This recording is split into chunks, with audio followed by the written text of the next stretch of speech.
6:46 down in Michigan this morning, and inside the milking parlor at Idyll Farms at North Point, goats are milked daily. They are, and right now the herd of 100 is treated like royalty, making delicious cheese. Kaylin and Stephanie are exploring for their 4th week of the family farms.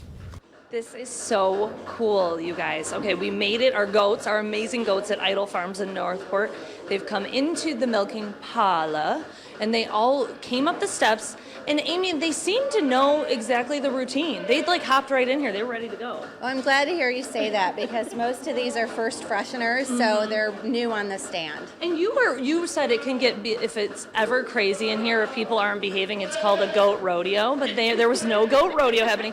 Explain to me sort of the system. So they all put their heads right in there because there's food. So obviously it'd have. There's a little treat in there for them. We don't feed them a lot of grain here on Idyll Farms because we focus on our pastures more, but we do give them a little treat on the milking stand to reward them for a job well done. I love that. And Celia is in here. She's sort of hidden in there because she's the smallest farmhand.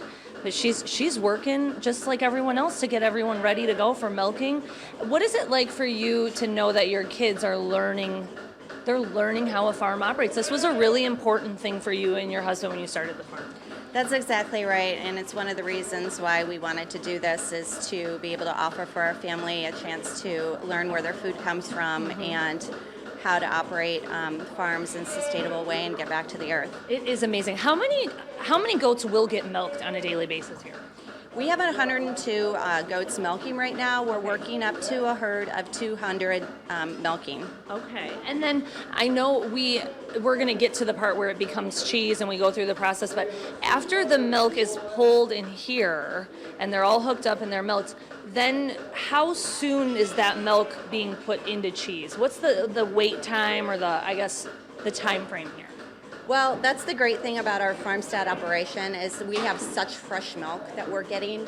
The milk is actually going directly into the next room into a bulk tank, and that bulk tank is pumped right into our pasteurizer tank in the cheese make room. So there's really no wait time, and our milk is not being transported to a different operation, and it's not being sloshed around, and the beautiful fat molecules are staying intact, so it makes it for a beautiful fresh cheese. That is incredible, you guys. That's what makes Idyll Farms different, I think, is that just like Amy was saying, everything is here on site. So there's no transporting it in a truck, 100 miles away to be churned up. No, it's all right here. I mean, really, the milk is coming out and it's going swoop into the next room. We have so much to get to. We're going to head into those cheese making rooms and learn how the process goes from here. Bye. See ya. That was my goat noise. I don't know. Bye. I just have to say that little 6-year-old Celia is my idol. I know, it makes to me... be punny, she's just, my idol. Yeah, at Idyll Farms. Yes. Well, you know what? It just makes me wonder, like Michael Stevens, I don't think I could do that when I was 6. I couldn't do that now, and I'm not 6 years old. I mean, just that's a lot of maturity. She's helping out her awesome. family. It's great. Some would say difference between farm life and city life, I guess. Perhaps. I don't know, maybe. Non-farm life, I don't know.